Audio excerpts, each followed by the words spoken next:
Kita masih ada dalam serial bahasan yang baru, ya. Kalau minggu lalu kita belajar sama-sama tentang bagaimana kehidupan kita harus menjadi kesaksian buat orang lain. Setiap hari ada mujizat. Sama-sama bilang sama saya, setiap hari ada mujizat. Nah, minggu lalu kita sudah selesaikan terakhir di hari Sabtu kemarin. Dan mulai minggu berjalan ini, kita ada dalam bahasan yang baru tentang doa. Ya, kenapa tentang doa? Saya percaya orang percaya yang hidup takut akan Tuhan itu harus berdoa. Ya, kalau ada sebagian orang bilang doa adalah nafas hidup, karena memang tanpa doa engkau berhenti bernafas. Kemarin saya sudah bagikan bahwa setiap kita ketika kita berdoa itu membuktikan bahwa hubunganmu dengan Allah beres.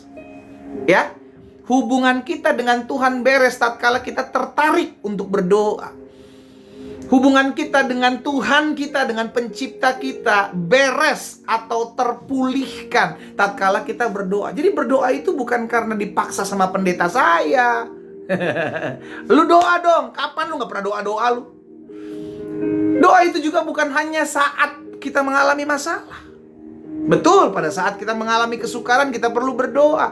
Pada saat kita butuh pertolongan kita perlu berdoa, betul. Tetapi engkau juga mesti ingat, jangan jadikan doa itu sebagai ban serep.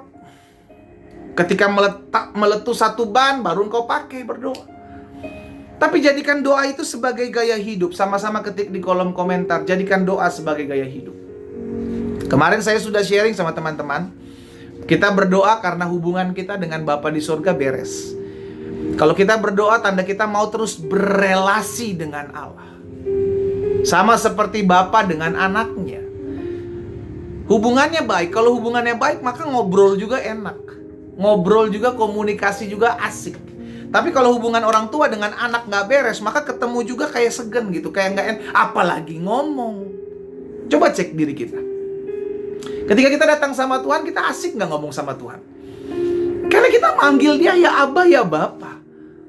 Itulah kekristenan. Kekristenan bukan hanya sekedar dikatakan agama, tetapi kekristenan adalah hubungan, saudara. Ya, hubungan yang sudah dipulihkan antara Allah dengan manusia melalui pengorbanan Yesus Kristus di atas kayu salib. Itu dipulihkan hubungan. Dan ketika hubungan itu dipulihkan, maka kita datang kepada Bapa dengan doa-doa kita tanpa sungkan, tanpa segan, tanpa dipaksa-paksa. Karena kita berbicara dengan Bapa. Novita, Tuhan memberkati. Nah, hari ini saudara dikasih dalam Tuhan, kita masuk dalam bahasan selanjutnya, masih dalam serial doa. Ya, doa perlu kita ingat begini. Berdoa namun tidak berjaga-jaga, engkau bermasalah juga nanti. Ya, saya ulangi sekali lagi. Berdoa harus disertai dengan berjaga-jaga. Doa bicara kita membangun hubungan kita dengan Allah, semakin berelasi dengan Allah. Bicara tentang doa, sama seperti engkau berbicara kepada orang tuamu. Engkau berbicara dengan Bapa di sorga, engkau berdoa. Namun di sisi lain, ketika engkau berdoa, apakah iblis tidak berhenti bekerja? No, dia terus bekerja sampai sekarang. Si jahat, si iblis terus bekerja. Apalagi dia ngelihat orang yang rajin berdoa. Oh, dia tambah sikat. Makanya kenapa Yesus mengajarkan kepada setiap kita berdoa dan berjaga-jaga. Ketik di kolom komentar yuk. Doa dan berjaga-jaga.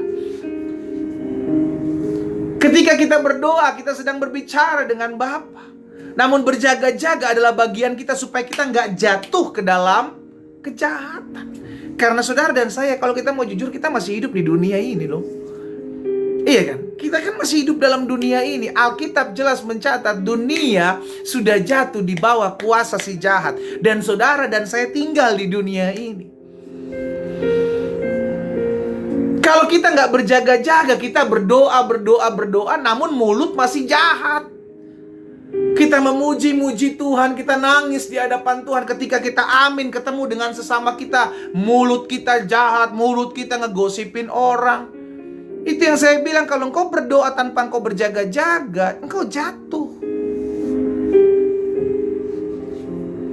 Saya ingat betul kesaksian teman saya dengan omaknya. Omaknya baru masuk ke ruang doa. Ketika omak berdoa menangis-nangis di hadapan Tuhan. Namun ketika omak keluar dari kamar doanya, ngelihat cucu memberantakan segala macam, aduh, mulai dia keluar mulut-mulut kasarnya, saudara. Loh, cucu jadi bingung. Anaknya jadi bingung, maksud saya. Ini omak yang sama atau tidak dengan yang berdoa nangis-nangis di hadapan Tuhan? Jadi kalau berdoa tapi tidak disertai dengan berjaga-jaga, engkau akan jatuh, saudara. Engkau akan jatuh, dan itu akan menjadi makanan empuknya si jahat. Ya, itu akan menjjadi makanan empuknya si jahat. Engkau berdoa nih, Bu, buat suami nih, Bu. Tuhan, aku percaya Engkau memulihkan suamiku. Tuhan, aku percaya Engkau memulihkan suamiku. Suamiku akan dilawat, Tuhan. Amin. Ketika engkau amin, kau keluar kamar, engkau ketemu dengan suamimu. Suamimu masih mabuk, suamimu masih kasar. Terus lu maki-maki lagi, lu jahatin lagi. Gimana dia mau bertobat kalau ngeliat kelakuan lu begitu? Oh, tapi gimana ya pendeta, dia kasar sih, suami saya itu habis gak mau kerja sih, habis orang suka-suka dia. Hei, lu kan udah doa. Namun sekarang ketika lu doa, lu membawa jiwanya kepada Tuhan untuk Tuhan berperkara dalam kehidupan suamimu. Namun bagianmu sebagai anak Tuhan yang sudah tahu kebenaran, lakukan firman kepada suamimu. Kasihi suamimu. Halo, coba istri-istri chat dulu di kolom komentar. Ada yang bilang itu saya banget enggak?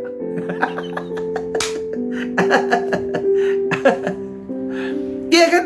Kalau engkau berdoa buat suamimu, maka tunjukkan bahwa engkau pribadi yang memang mendoakan jiwanya. Engkau rindu dia datang kepada Tuhan dengan apa? Dengan kesaksianmu. Ya, saudara dikasih dalam Tuhan, demikian pula engkau suami-suami. Kau berdoa buat istrimu mungkin hari ini. Kau berdoa supaya istrimu dijamah Tuhan mulutnya. Ya, kau berdoa buat istrimu agar istrimu menjadi istri yang tunduk, bukan penanduk suami. Engkau berdoa buat istrimu agar tidak menjadi istri yang kasar kepada mamamu, mertuanya. Tapi di sisi lain ketika engkau keluar, engkau juga tidak menunjukkan sebagai seorang imam yang dapat menuntun istrimu. Engkau justru memaki-maki dia, engkau justru kasar sama dia. Hei suami-suami, bagaimana dia mau mengalami pertobatan kalau engkau tidak menunjukkan kasih Kristus dalam hidupmu sebagai seorang imam? Nah, suami-suami yang bergabung hari ini bilang, waduh, itu sih bukan saya, pendeta. Iya kan? Iya. Jadi hari ini saya mau ajak setiap kita, demikian pula kita orang muda. Ada banyak hal dari kita ketika kita berdoa, namun kita nggak berjaga-jaga. Itu satu paket, berdoa dan berjaga-jaga. Kita lihat dulu Lukas 21 ayat 34 ya. Bantu tap-tap layar, bantu reshare teman-teman. Banyak umat Tuhan boleh bergabung ya. Lukas 21 ayat 34, 35, 36 lah ya. Saudara lihat. Yesus bilang begini. Lukas 21 sampai dengan ayat 34 sampai 36. Jagalah dirimu supaya hatimu jangan sarat, jangan penuh, jangan memiliki keinginan untuk pesta pora, kemabukan, serta kepentingan-kepentingan duniawi. Dan supaya hari Tuhan itu jangan dengan tiba-tiba jatuh ke atas dirimu sebagai suatu jerat. Ayat 35, perhatikan. Sebab ia akan menimpa semua penduduk bumi. Karena itu ayat 36 Yesus ajarkan begini. Berjaga-jagalah senantiasa. Sambil apa saudara? Berdoa.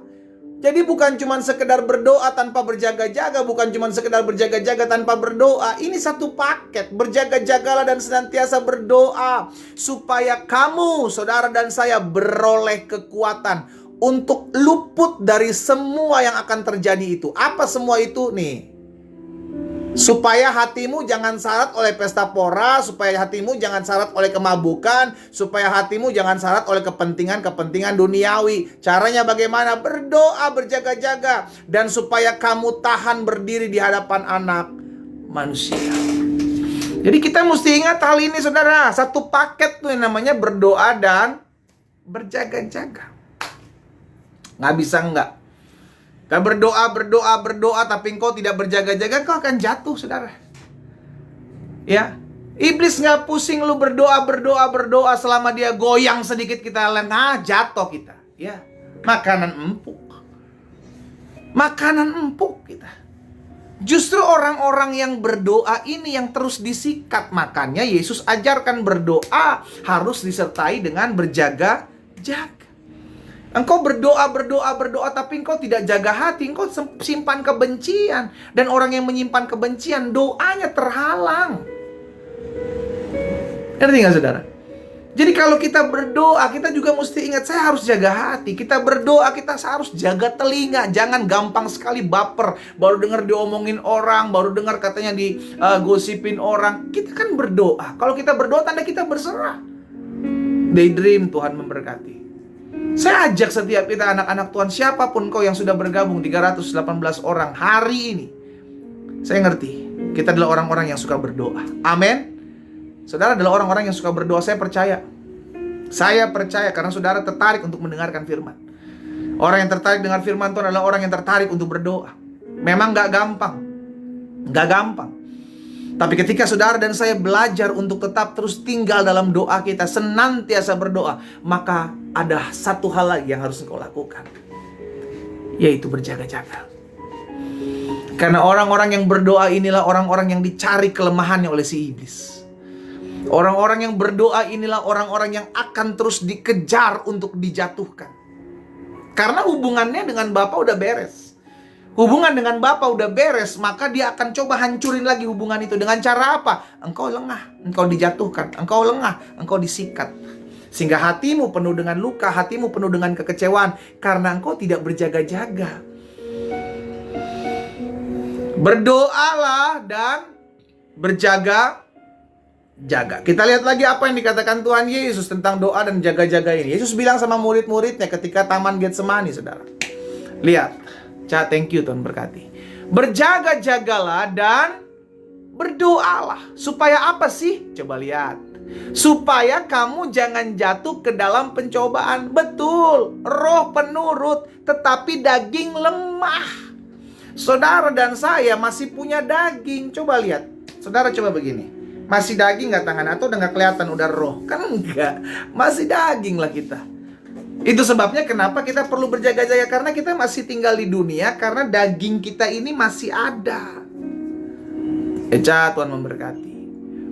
Tapi di sisi lain kita perlu berdoa. Supaya apa? Supaya kita terhubung, terkoneksi dengan Allah, roh kita. Makanya Yesus bilang berdoa dan berjaga-jaga penting. Karena dengan berdoa engkau terhubung dengan sorga, dengan Bapa di sorga. Dengan berjaga-jaga engkau menjagai hati, menjagai daging ini agar jangan terjatuh. Karena daging kita lemah. Dan iblis tahu hal itu. Dia akan terus menggocok saudara dan saya. Dia akan terus menawarkan saudara dan saya segala sesuatu yang menjadi kelemahan kita. Hati-hati loh. Iblis tahu kelemahan kita loh saudara. Loh, kok dia tahu pendeta? Dia tidak maha tahu, tapi dia tahu kelemahanmu. Dari mana dia tahu? Karena dia pernah melihat engkau jatuh di sana. Dia pernah melihat engkau jatuh di sana. Dan engkau jatuh berulang-ulang di sana. Dia tahu. Dia tidak maha tahu. Segala sesuatu yang belum terjadi dia tidak tahu. Tapi segala sesuatu yang sudah pernah engkau lakukan, engkau terjatuh di sana, dia tahu. Kalau dia tahu itu, maka dia akan coba serang dirimu di tempat yang sama. Berulang-ulang. Sekalipun kau berdoa. Engkau berdoa, namun engkau akan diserang di titik yang sama, di mana engkau gampang jatuh di sana. Itu sebabnya Yesus memberikan pesan, berjaga-jagalah. Ketik yuk di kolom komentar yuk, 400 teman-teman yang sudah bergabung, ketik di kolom komentar, saya berdoa, tetapi saya harus berjaga-jaga. Ya, Bu, istri-istri engkau berdoa buat suamimu, namun engkau harus berjaga-jaga. Jaga hatimu dengan segala kelakuan suamimu, Bu. Kan engkau sedang berdoa buat jiwanya. Engkau tahu kelakuannya seperti apa. Kan gitu kan? Engkau tahu nih. Oh yaudah, maklumin aja. Kan toh saya lagi berdoa supaya Tuhan selamatkan dia. Pak, Engkau suami-suami juga engkau tahu nih kelakuan istrimu seperti apa. Itu yang sedang kau doakan, bukan Pak? Nah, karena engkau sudah tahu kelakuan istrimu seperti apa, engkau jaga hatimu, Pak. Engkau jaga pikiranmu, Pak. Sehingga kalau ada di luar sana tawaran-tawaran yang bukan dari istrimu, Pak, tolak dalam nama Yesus. Jangan kau bilang, oh mungkin ini bidadari yang dikirimkan oleh Tuhan menggantikan istrimu. Istri dari mana? Gantiin dari mana? Iya kan? Jangan, Pak. Kau kan lagi doakan istrimu nih, supaya Tuhan jamah mulutnya, jamah pikirannya. Sambil di sisi lain kita berjaga-jaga. Jaga-jaga. Saya berdoa sehingga anak-anak Tuhan yang terus tertanam dalam firman Tuhan, secara khusus saya layani melalui program Sharing and Praying ini. Sorry ya teman-teman ya, kalau saya sedikit keras, karena saudara teman-teman bukan teman-teman yang baru terima Yesus. Kau sudah harusnya makan makanan keras. Kau harus kuat. Karena hari-hari ini kalau kita nggak kuat jadi anak-anak Tuhan, kita lembut-lembut banget jadi anak Tuhan. Ya. Kegas. Selesai kita, saudara. Kita harus strict. Yang penting strictnya sesuai firman. Ya, hendaklah kau katakan ya. Tidak, hendaklah kau katakan tidak. Lebihnya dari si jahat. Betul kita perlu berdoa, tapi di sisi lain kau perlu berjaga-jaga. Ya, perlu berjaga-jaga terus. Berjaga-jaga senantiasa. Iblis gak ada lemburnya. Iblis gak ada cutinya. Iblis gak ada tanggal merahnya. Kalau nanti tanggal 14 kita tanggal merah, iblis gak ada. Dia kerja terus. Dia gas terus. Dimanapun, kapanpun dia sikat. Cincin, thank you, Tuhan memberkati. Itu sebabnya saya ajak setiap teman-teman terus jaga-jaga. Berjaga-jaga di pikiranmu. Nih, jangan sekali gampang berpikiran-pikiran yang mengkhawatirkan, pikiran-pikiran yang membuat engkau takut, pikiran-pikiran yang membuat engkau cemas, stres, berlebihan, overthinking. Jaga di situ. Berpikir-pikir sesuai dengan apa yang tidak memuliakan Tuhan, jaga di situ. Apa yang baik, Alkitab katakan, apa yang manis, apa yang sedap didengar, apa yang patut dipuji, pikirkanlah semuanya itu. Jadi pikir-pikiran yang baik, yang membangun, yang menguatkan, yang meneguhkan iman. Jaga-jaga dalam pikiranmu. Yang kedua, jaga hatimu. Tidak semua perkataan orang yang menyakiti hatimu harus engkau simpan. Pak, Bu, orang muda, jangan. Firman Tuhan katakan, yang harus engkau simpan dalam hati, itu cuma perkataan Allah. Yang harus engkau simpan dalam hati cuma perkataan firman. Udah itu aja yang lu simpan. Jangan omongan yang nyebelin hatimu. Jangan omongan orang yang nyakitin hatimu. Jangan omongan orang yang membuat perasaanmu galau. Jangan lu simpan di hati. Ya. Jaga hati, jaga pikiran, jaga telinga. Belajar miliki saringan telinga. Ya, jangan semuanya dimasukin. Omongan-omongan orang yang kadang gak enak kita dengar, jangan dimasukin dalam telinga. Tapi kan saya dengar, ya udah mantulin lagi lah. Dengar, buang lagi dalam nama Yesus. Ya, jadi saya berdoa supaya teman-teman mengerti. Berdoa tanpa disertai berjaga-jaga, engkau akan gampang jatuh. Doa lagi Pak Pendeta supaya saya nggak jatuh lagi, tapi engkau mesti jaga-jaga. Makanya Yesus kasih pesan itu, gitu loh. Berdoa dan berjaga-jaga. Yesus kasih pesan itu. Kenapa? Karena yang pertama kita masih di dunia. Yang Alkitab katakan dunia sudah jatuh di bawah kuasa si jahat. Dengan kata lain, orang-orang di sekeliling kita yang hidup ini sudah dikasih dalam Tuhan. Alkitab sudah mencatat, kasih kebanyakan orang akan menjadi dingin. Kalau engkau tidak berjaga-jaga, maka kasihmu juga akan menjadi dingin.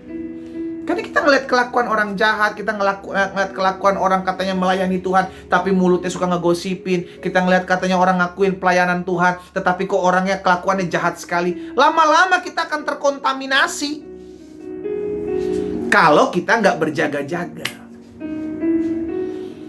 Pelayan-pelayan Tuhan juga saya ingatkan nih. Saya nggak tahu apakah di tempat ini ada yang melayani, tapi saya percaya pasti ada yang melayani. Kau jaga hati ya, teman-teman ya. Tempat di mana kita melayani bukan semuanya malaikat, saudara. Semuanya manusia.